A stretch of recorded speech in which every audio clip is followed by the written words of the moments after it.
Good evening friends, কেমন আছো তোমরা? আশা করি প্রত্যেকে ভালো আছো, সুস্থ আছো। ঠান্ডা কিন্তু বেশ জাঁকিয়ে পড়ছে, বিশেষ করে এই সন্ধেবেলায় আর তোমার সকালের দিকটা বেশ ঠান্ডা পড়ে। তো আমাদের সূর্য মামা তো অস্ত যাচ্ছেন।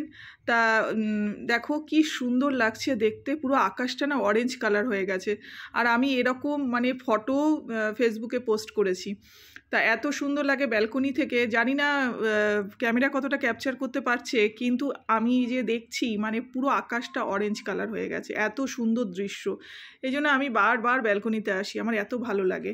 আর শুধু যে সূর্য মামাই অস্ত যাচ্ছেন, বাড়ি ফিরছেন সেটা নয়, পাখিরা সব সারাদিন ধরে এখানে খেলা করে, ওড়ে, কলরব, তাদের এসব দেখতে দেখতে দিনটা কিন্তু আমার বেশ কেটে যায়। তো তাদেরও এখন বাড়ি ফেরার তারা। আর ওই দেখো পুরো আকাশটা অতটাও দেখা যাচ্ছে না ক্যামেরাতে। তো যাই হোক, অরেঞ্জ হয়ে রয়েছে। আর এই যে পাখিরা আস্তে আস্তে সব যে যার বাড়িতে যাওয়ার জন্য এ করছে। আর ওই যে দূরে দেখতে পাচ্ছ না, পুরো মনে হচ্ছে যেন দেখো পুরো পাহাড়েই দেখো পাখি উড়ে যাচ্ছে সব। এটা কাক পাখি যা আছে সব বাড়ি ফেরার তারা থাকে সবার, আর এখান দিয়ে পুরো যায়। আর ওই যে দূরে দেখতে পাচ্ছ মনে হচ্ছে যেন পুরো পাহাড়। হ্যাঁ, মনে হয় যেন আমি পাহাড়ি কোনো এলাকায় বসবাস করি। আর যখন কুয়াশা থাকে না সকালবেলার দিকটা, তুমি মনে করবে যে ওই দূরে যে দেখালাম, মনে করবে যে পাহাড়ের ওপরে যেন বরফ পড়ে রয়েছে, এরকম এত সুন্দর লাগে দেখতে যে কি বলবো। আর এখান থেকে আজকে তো সেরকম দেখাতে পারলাম না, এখান থেকে ঝাঁকে ঝাঁকে পাখি বাড়ি ফেরার তাদের যে তারা, সে দেখবার মতন। আমি ছোট একটা রিলস ভিডিও বানিয়েও শেয়ার করেছি। আর এই যে দেখতে পাচ্ছ এখানে যে ছোট বাগানটা, সেইখানে এত টিয়া পাখি থাকে, শুধু টিয়া পাখি না, আরও অনেক পাখি, নীল কালারের পাখিগুলোর, ব্লু কালার যে পাখিগুলো দেখতে এত সুন্দর লাগে। আর টিয়া পাখিকে আমি কোনো দিন ক্যাপচার করতে পারিনি, তার কারণ হচ্ছে এত ফাস্ট উড়ে যায় যে কোনো দিন আমি টিয়া পাখিকে ধরতে পারিনি, ক্যামেরা বন্দি করতে পারিনি আর কি। তো যাই হোক, চলে এলাম কিচেনে।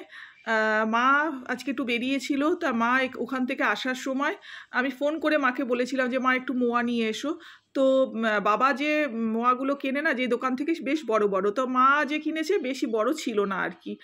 তো যাই হোক, ভালোই খেয়েছি, টেস্ট ছিল। আর এই যে আমি এখানে পকোড়া করছি, পকোড়া ভেজে নিচ্ছি আর কি। তো মুড়ি দিয়ে খাবো। আমরা না সাধারণত মুড়ি খাই না, হ্যাঁ মা ভালোবাসে, কিন্তু বাকি আমরা কেউ মুড়ি খুব একটা পছন্দ করি না। কিন্তু হয় না, শীতের সন্ধ্যেতে পকোড়া, গরম গরম পকোড়ার সঙ্গে একদম জাম্পেস্ট করে মুড়ি মাখা, বেশ সবাই মিলে বেশ সুন্দর লাগে, মজা লাগে কিন্তু খেতে। তো আমি এখানে মুড়ি নিয়েছি, যেহেতু আমি আর মা খাবো, বাকি আর কেউ খাবে না, তো সেহেতু কোয়ান্টিটিটা অল্প নিয়েছি আর কি। আর এই যে এখানে বড়া ভেজে রেখেছি কিছুটা, এটা ব্ল্যাক সল্ট, এটা ভাজা মশলা। আমি ভাজা মশলা না এয়ারটাইট কন্টেনারের মধ্যে করে রেখে দিই, তা ঘুগনি করতে লাগে, নিরামিষ তরকারির ওপরে ছড়িয়ে দিতে লাগে, তো এই জন্য আমি অনেকটা করে রাখি। আর এখানে পেঁয়াজ কেটে রেখেছি, আর কোরিয়েন্ডার লিভস, ধনে পাতা, আর তোমার গ্রিন চিলি, ওই লঙ্কা আর কি, কাঁচা লঙ্কা। তো যাই হোক, এবার এই পেঁয়াজগুলো মুড়ির মধ্যে দিয়ে দেব, আর একে একে এই যে কাঁচা লঙ্কা, তারপরে ধনে পাতা, এগুলো সব একে একে মুড়ির মধ্যে মিশিয়ে নেব। আর এখানে যে পাপড়িগুলো দেখছো, সেই পাপড়িগুলোকে একটু ভেঙে এর মধ্যে দিয়ে দেবো, কারণ পাপড়িগুলো যদি গোটা গোটা থাকে না ভালো লাগবে না।